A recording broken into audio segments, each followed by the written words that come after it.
जय हिंद दोस्तों, आप सभी का अपना यूट्यूब चैनल गौतम जी के जीएस एकेडमी में स्वागत है।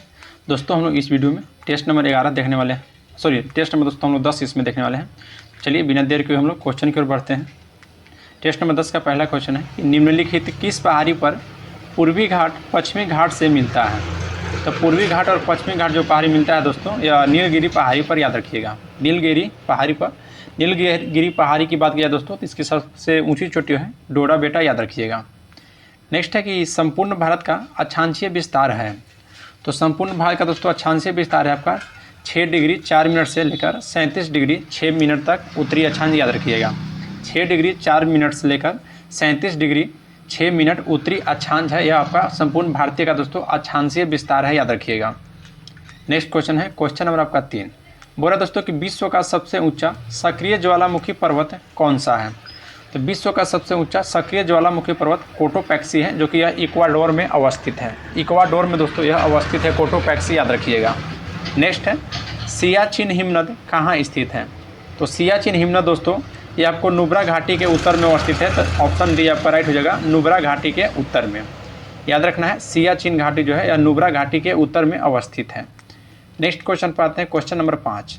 भारत की किस नदी को अपने प्रदूषक प्रवृत्ति के कारण जैविक मरुस्थल की संज्ञा दी गई थी। तो यह दोस्तों याद रखिएगा दामोदर, जो दामोदर नदी था दोस्तों, यह अपने प्रदूषक प्रवृत्ति के कारण ही जैविक मरुस्थल की संज्ञा दी गई थी दामोदर नदी को, याद रखिएगा। तो 5 का राइट आंसर हो जाएगा ऑप्शन नंबर बी। देखिए दोस्तों, आप हमारा यूट्यूब चैनल पर पहली बार आए हैं तो चैनल को सब्सक्राइब जरूर कीजिए और बेल आइकन को प्रेस कर लीजिए, क्योंकि दोस्तों कोई भी नोटिफिकेशन हो, क्योंकि नोटिफिकेशन ऑल इसलिए रखिएगा कि जो भी नोटिफिकेशन हो सबसे पहले आपके पास पहुँचेगा। और दोस्तों आज हम इस वीडियो में टेस्ट नंबर 11 देख रहे हैं बिहार एसएससी का। अगर वीडियो आप लोग को अच्छा लग रहा होगा तो लाइक जरूर कीजिएगा। और आप हमारा दोस्तों इससे पहले का टेस्ट नहीं देखे हैं तो हमारा यूट्यूब चैनल पर प्लेलिस्ट बनाकर डाल दिया गया है, वहाँ से आप देख सकते हैं। नेक्स्ट है कि मेरियाना खाई किस महासागर तल में स्थित है। तो यह दोस्तों प्रशांत महासागर में है, लेकिन यहाँ पूर्वी और पश्चिमी दोनों दे दिया है।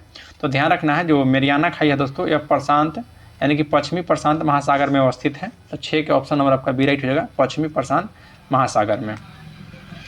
नेक्स्ट है दोस्तों कि सूची 1 को सूची 2 के साथ सुमिलित करना है। देखिए जयसमंद झील जो है दोस्तों ये आपका राजस्थान में है, याद रखिएगा। जयसमंद झील राजस्थान में है। और बंडखल झील दोस्तों ये आपका हरियाणा राज्य में है। बंडखल झील हरियाणा राज्य में। लोकटक झील दोस्तों मणिपुर में है। और काली वेली झील यह दोस्तों आपका तमिलनाडु राज्य में है। तो 1 2 3 4 तो आपका राइट आंसर हो जाएगा ऑप्शन नंबर ए 1 2 3 4, याद रखिएगा। जयसमंद झील राजस्थान में, बंडखल झील दोस्तों हरियाणा में, लोकटक झील मणिपुर में और काली वेली झील तमिलनाडु में। याद रखिएगा दोस्तों भारत का एकमात्र तैरता हुआ झील है जो कि लोकटक झील कैबुल लमजाओ है दोस्तों, ये आपको याद रखना है। कैबुल लमजाओ जो झील है यह भारत का एकमात्र तैरता हुआ झील है। नेक्स्ट क्वेश्चन है क्वेश्चन नंबर आपका 8 है कि भारतीय संविधान का कौन सा भाग में संघ राज्य क्षेत्र का वर्णन किया गया है। तो यह दोस्तों भाग 8 में, याद रखिएगा भाग 8 में दोस्तों संघ राज्य वर्ग क्षेत्र का वर्णन किया गया है। तो ऑप्शन नंबर डी आपका राइट हो जाएगा। नेक्स्ट है कि भारतीय संविधान के नीचे दिए गए कर्तव्यों में से किनको मौलिक कर्तव्य की श्रेणी में नहीं रखा है। तो 9 का दोस्तों आपका राइट आंसर हो जाएगा ऑप्शन नंबर बी, जो आयकर का भुगतान करना दोस्तों यह मौलिक कर्तव्य में नहीं रखा गया है। बाकी दोस्तों देखिए मौलिक कर्तव्य की बात की जाए तो यह दोस्तों देखिए देश की रक्षा करना, उसमें चर्चा किया गया है कि और हमारी मिश्रित संस्कृति को मूल्यवान धरोहर की सुरक्षित रखना और जन संपत्ति को भी रक्षा करना दोस्तों। तो ऑप्शन नंबर आपका बी आपका हो जाएगा, जो कि गलत है। चलिए नेक्स्ट क्वेश्चन है क्वेश्चन नंबर आपका 10। पंचायतों को वित्तीय स्थिति की समीक्षा के लिए राज्य सरकार प्रत्येक 5 वर्ष में क्या गठित करती है। तो 10 का आपका राइट हो जाएगा दोस्तों ऑप्शन नंबर ए वित्त आयोग गठित करती है, याद रखिएगा। प्रत्येक 5 वर्ष में दोस्तों क्या गठित करती है, तो राज्य सरकार दोस्तों तो यह वित्त आयोग का। नेक्स्ट क्वेश्चन पाते हैं क्वेश्चन नंबर 11 कि भारत के संसद द्वारा शिक्षा का अधिकार अधिनियम कब लागू किया गया था। तो शिक्षा का अधिकार अधिनियम दोस्तों लागू जो किया गया था यह 1 अप्रैल 2010 को किया गया था, लेकिन यह अधिनियम दोस्तों पहले ही आ गया था, लेकिन लागू कब किया गया था, तो 1 अप्रैल 2010 को। नेक्स्ट क्वेश्चन पाते हैं क्वेश्चन 12 कि भारतीय संविधान में राष्ट्रपति द्वारा ख्याति प्राप्त व्यक्तियों को राज्यसभा में मनोनयन का प्रावधान किस देश के संविधान से लिया गया है। तो यह दोस्तों आपको आयरलैंड से लिया गया है, याद रखिएगा। आयरलैंड से दोस्तों याद रखिएगा कि राज्य के नीति निर्देशक तत्व भी लिया गया है आयरलैंड से। नेक्स्ट क्वेश्चन पाते हैं कि पंचायती राज व्यवस्था का मूल उद्देश्य का सुनिश्चित करना है दोस्तों। पंचायती राज व्यवस्था का मूल उद्देश्य क्या है, यह सुनिश्चित करना है।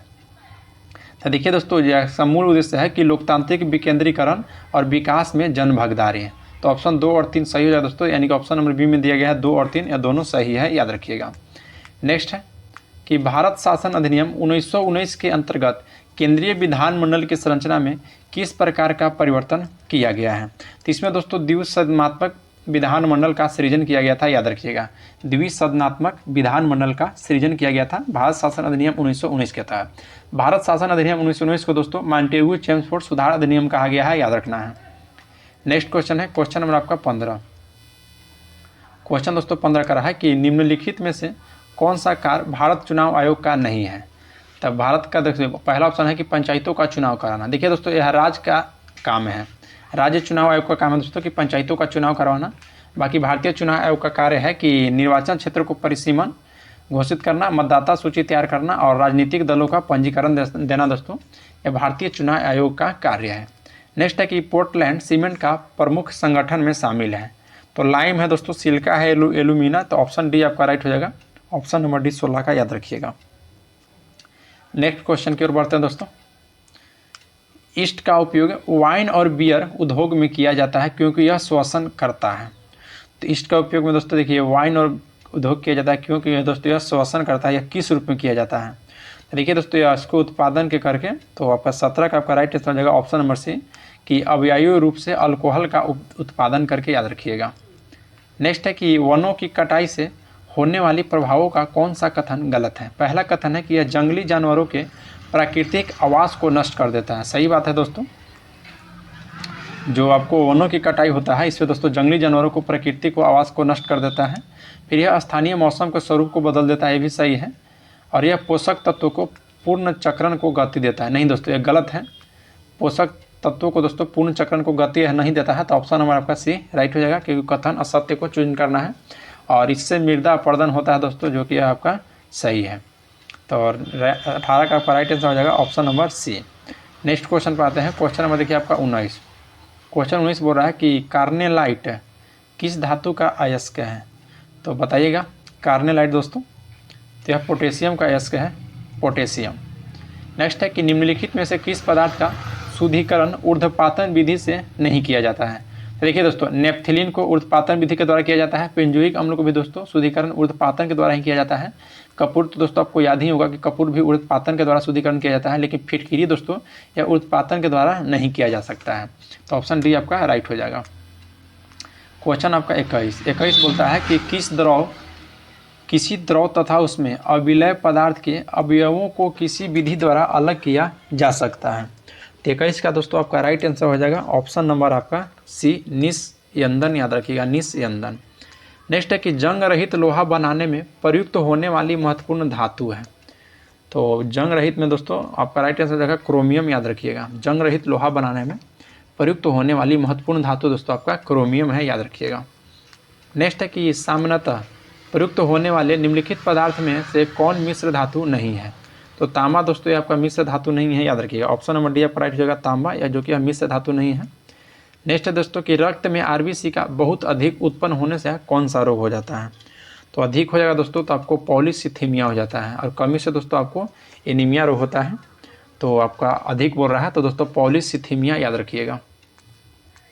क्वेश्चन नंबर दोस्तों आपका 25 कि वसा का पाचन करने वाला एंजाइम लाइपेज निम्नलिखित में से किसके द्वारा स्रावित होता है। तो लाइपेज बताइएगा दोस्तों यह किसके द्वारा संचालित होता है, यानी कि स्रावित होता है दोस्तों। तो 25 का राइट आंसर हो जाएगा ऑप्शन नंबर बी अग्नाशय के द्वारा, याद रखिएगा। जो आपको दोस्तों अग्नाशय के द्वारा जो है एंजाइम है लाइपेज, यह स्रावित होता है। नेक्स्ट है कि अमृतसर की संधि 1809 ईस्वी में किनके बीच हुई थी। तो 1809 ईस्वी में दोस्तों अमृतसर की जो संधि हुआ था यह राजा रणजीत सिंह और चार्ल्स मेटकॉफ के द्वारा हुआ था। रणजीत सिंह और चार्ल्स मेटकॉफ के द्वारा। क्वेश्चन नंबर 27 मिलान करना है दोस्तों। एक तरफ राज्य दिया गया है, तो देखिए हैदराबाद। तो हैदराबाद की स्थापना दोस्तों मोहम्मद कुली कुतुब शाह के द्वारा किया गया था।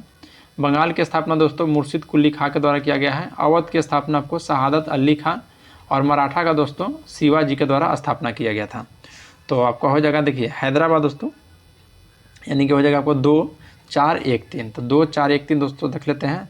2 4 1 3 2 4 1 3। हाँ देखिए ऑप्शन डी में दिया गया है 2 4 1 3। तो ऑप्शन डी आपका राइट हो जाएगा। हैदराबाद की स्थापना मोहम्मद कुली कुतुब शाह के द्वारा किया गया है।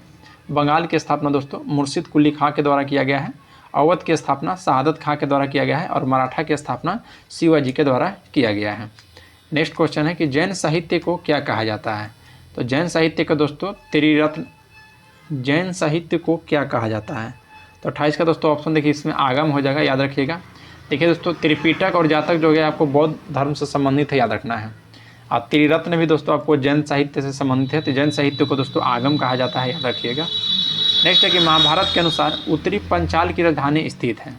तो महाभारत के अनुसार दोस्तों जो उत्तरी पंचाल की राजधानी है वह कहाँ अवस्थित है। तो वह दोस्तों अही छत्र में अवस्थित है। तो ऑप्शन आपका सी राइट हो जाएगा, अही छत्र में, याद रखिएगा। नेक्स्ट क्वेश्चन पर आते हैं, क्वेश्चन नंबर आपका 30।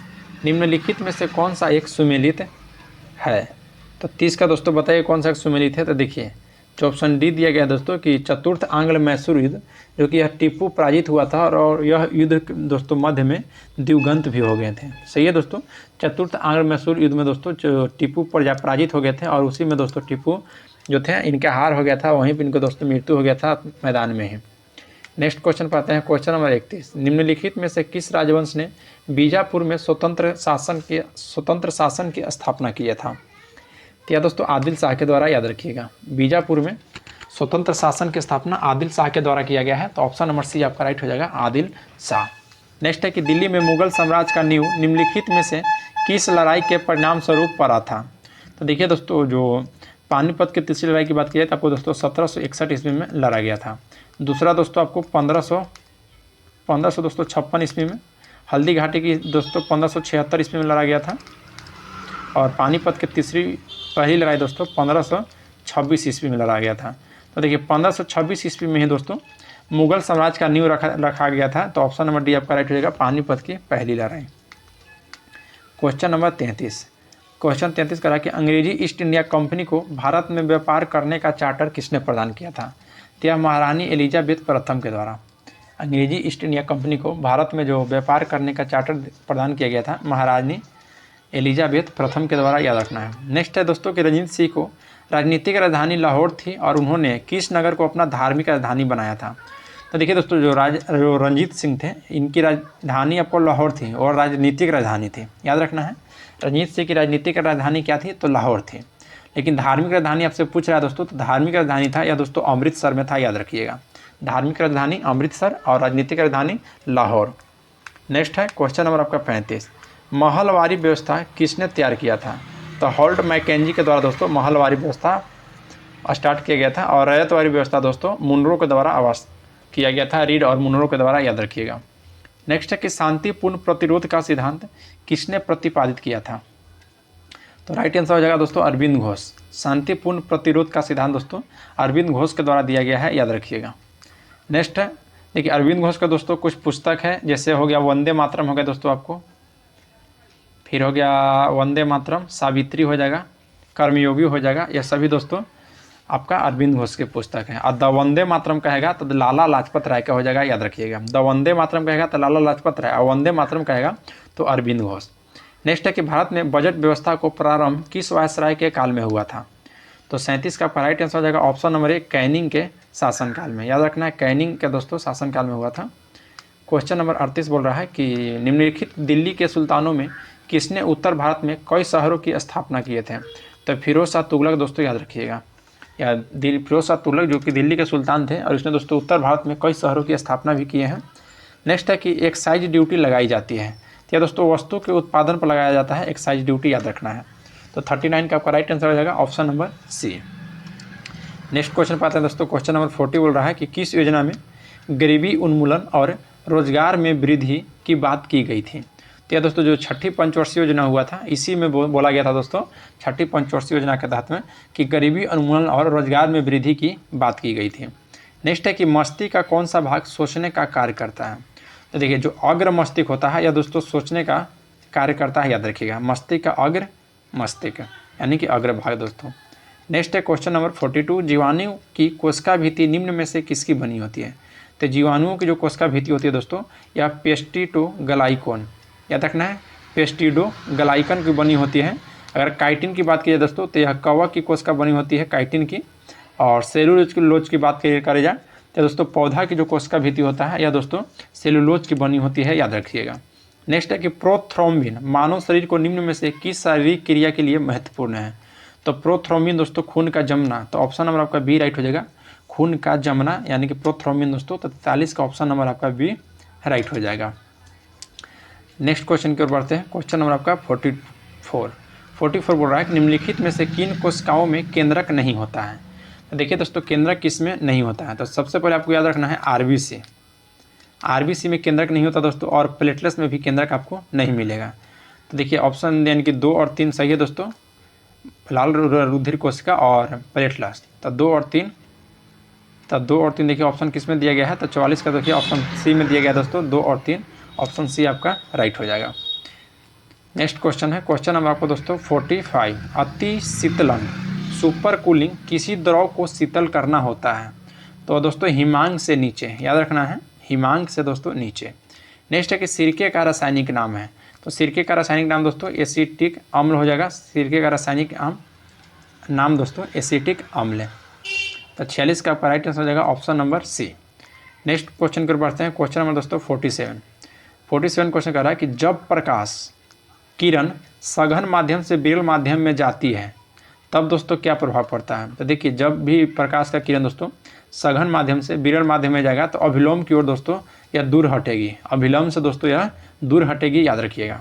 नेक्स्ट है कि अल्फा बीटा गामा की वेधन शक्तियाँ अपने अवरोही क्रम में किस क्रम में होती है? तो अवरोही क्रम मतलब दोस्तों याद रखिएगा सबसे पहले जिसका ज़्यादा होगा उसको पहले अवरोही क्रम में सजाएंगे। तो सबसे ज़्यादा किसका दोस्तों? तो गामा का, उसके बाद बीटा और उसके बाद अल्फ़ा। तो 48 का राइट आंसर दोस्तों ऑप्शन नंबर भी सबसे ज़्यादा है गामा का, उसके बाद बीटा का और उसके बाद अल्फ़ा का।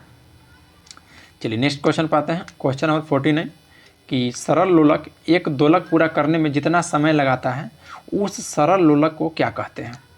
तो उस सरल लोलक को दोस्तों आवर्त काल कहते हैं, याद रखिएगा। उस सरल लोलक को आवर्त काल कहते हैं। नेक्स्ट है कि आवर्धक कांच में किस प्रकार का लेंस प्रयोग किया जाता है? तो आवर्धक कांच में दोस्तों उत्तल लेंस का प्रयोग किया जाता है। तो ऑप्शन सी आपका राइट हो जाएगा, उत्तल लेंस। नेक्स्ट क्वेश्चन है क्वेश्चन नंबर 51 कि प्रकाश की गति निम्न में से किस माध्यम से न्यूनतम होगी? तो प्रकाश की गति दोस्तों बताइएगा कि न्यूनतम कहाँ पे होगी? तो ऑप्शन जो देखिए डी दे रहा है दोस्तों कांच यानी कि शीशा, सबसे न्यूनतम दोस्तों प्रकाश की गति कांच में हो जाएगा, याद रखिएगा। नेक्स्ट है कि जनित्र जनरेटर एक ऐसा उपकरण है। तो यह दोस्तों पहला है कि यांत्रिक ऊर्जा को विद्युत ऊर्जा में रूपांतरित करता है, जो कि दोस्तों सही है।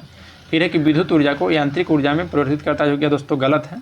पहला ऑप्शन सही था। फिर दूसरा है दोस्तों तीसरा कि विद्युत चुंबकीय प्रेरण के सिद्धांत पर यह आधारित है, तो ये भी सही है दोस्तों। तो 1 और 3, तो 1 और 3 देखिए ऑप्शन डी में दिया गया है, यह सही हो जाएगा आपका 1 और 3। नेक्स्ट क्वेश्चन की ओर बढ़ते हैं दोस्तों। क्वेश्चन नंबर आपका 53।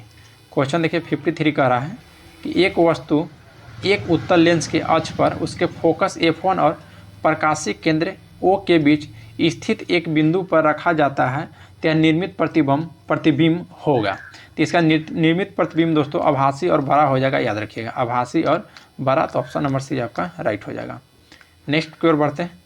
हाइलोजन लैंप का तंतु निम्न में से किस मिश्र धातु का बना होता है?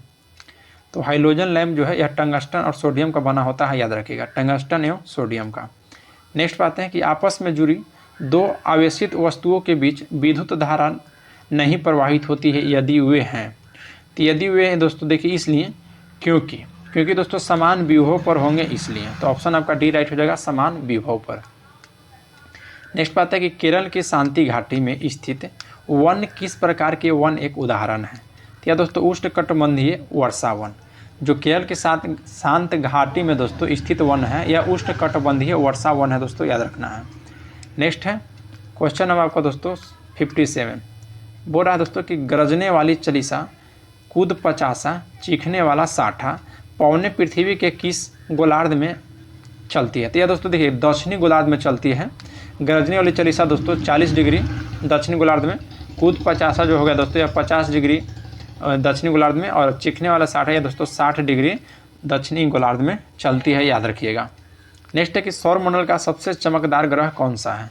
तो सबसे चमकदार ग्रह दोस्तों शुक्र है, जिसे भोर का तारा भी कहा जाता है। और पृथ्वी की बात की जाए दोस्तों तो पृथ्वी का एक उपग्रह है जो आपका याद रखना है, चंद्रमा है दोस्तों, मात्र एक उपग्रह पृथ्वी का, याद रखिएगा। नेक्स्ट क्वेश्चन की ओर बढ़ते हैं। क्वेश्चन नंबर आपका 59। पृथ्वी के आंतरिक परत नीफे का निर्माण किन तत्वों के प्रचुरता में है? तो नीफे दोस्तों देखिए, आपको नीफे लिख लेना है, NEFE। तो नीफे हो जाएगा दोस्तों, यानी नी से NE से निकेल हो जाएगा, और FE से दोस्तों फेरस यानी कि लोहा हो जाएगा। तो निकेल और लोहा, देखिए ऑप्शन डी दिया गया है, निकेल और फेरस दे दिया गया है, तो ऑप्शन डी आपका राइट हो जाएगा। नेक्स्ट क्वेश्चन पाते हैं दोस्तों। Question number 16।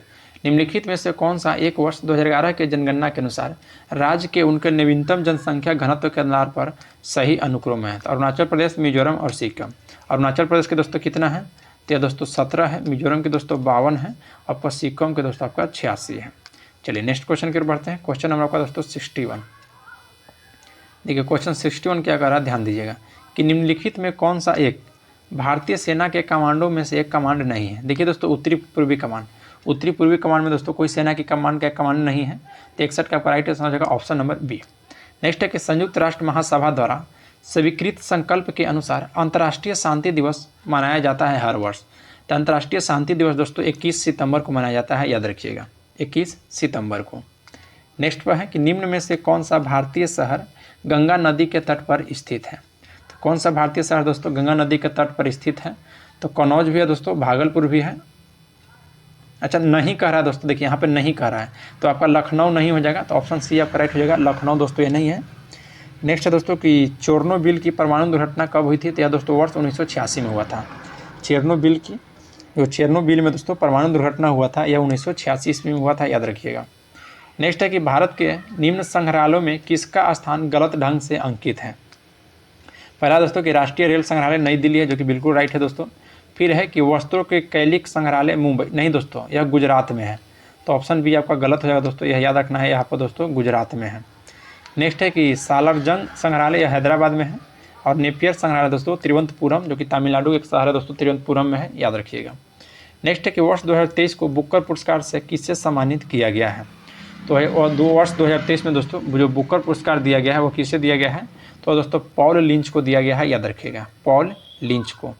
नेक्स्ट पाते हैं कि किस भारतीय राज्य ने ट्रांसजेंडर व्यक्ति को पहचान को मान्यता देने वाला पहला जन्म प्रमाण पत्र जारी किया है? तो यह दोस्तों याद रखिएगा राजस्थान के। नेक्स्ट है कि फीफा महिला विश्व कप 2023 के चैंपियन कौन देश बना था दोस्तों? तो यह आपको याद रखना है स्पेन। फीफा महिला विश्व कप 2023 में दोस्तों चैंपियन बनने वाला देश स्पेन था। नेक्स्ट है कि नए संसद भवन के प्रमुख वास्तुकार कौन थे? नए संसद भवन के दोस्तों प्रमुख वास्तुकार जो थे यह दोस्तों बिमल पटेल थे। नए संसद भवन के दोस्तों उद्घाटन कब हुआ है, यह दोस्तों आपको कमेंट में बताना है कि नए संसद भवन का दोस्तों उद्घाटन आपको कब हुआ है, क्योंकि दोस्तों कल के यदि आप सेट लगाए हैं तो उसमें हम दोस्तों बताए थे कि नए संसद भवन का दोस्तों उद्घाटन कब हुआ था। चलिए नेक्स्ट पर आते हैं दोस्तों कि निम्नलिखित में से किस कंपनी ने चौथे राष्ट्रीय जल पुरस्कार में सर्वश्रेष्ठ उद्योग श्रेणी में प्रथम स्थान हासिल किया है? तो बताइएगा दोस्तों। तो ऑप्शन देखिए जो आपका सी दिया गया है कि NTPC बरौनी, या दोस्तों बिहार के आपका बेगूसराय जिला में है, याद रखिएगा, बेगूसराय जिला में। चलिए नेक्स्ट क्वेश्चन पाते हैं। क्वेश्चन नंबर आपका 71। क्वेश्चन दोस्तों 71 कह रहा है कि किस भारतीय महिला मुक्केबाजी ने महिला विश्व बॉक्सिंग चैंपियनशिप 2023 में दोस्तों स्वर्ण पदक जीता है? तो याद रखिए दोस्तों निकहत जरीन।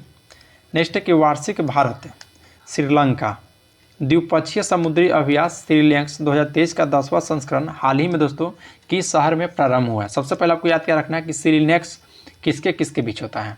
तो श्रीलैंक्स दोस्तों समुद्री अभ्यास है दोस्तों, यह भारत और श्रीलंका के बीच होता है, और अभी दोस्तों हाल ही में जो 10वां संस्करण इसका हुआ है यह आपको दोस्तों कोलंबो में हुआ है, याद रखिएगा। तो ऑप्शन नंबर बी आपका राइट हो जाएगा, कोलंबो।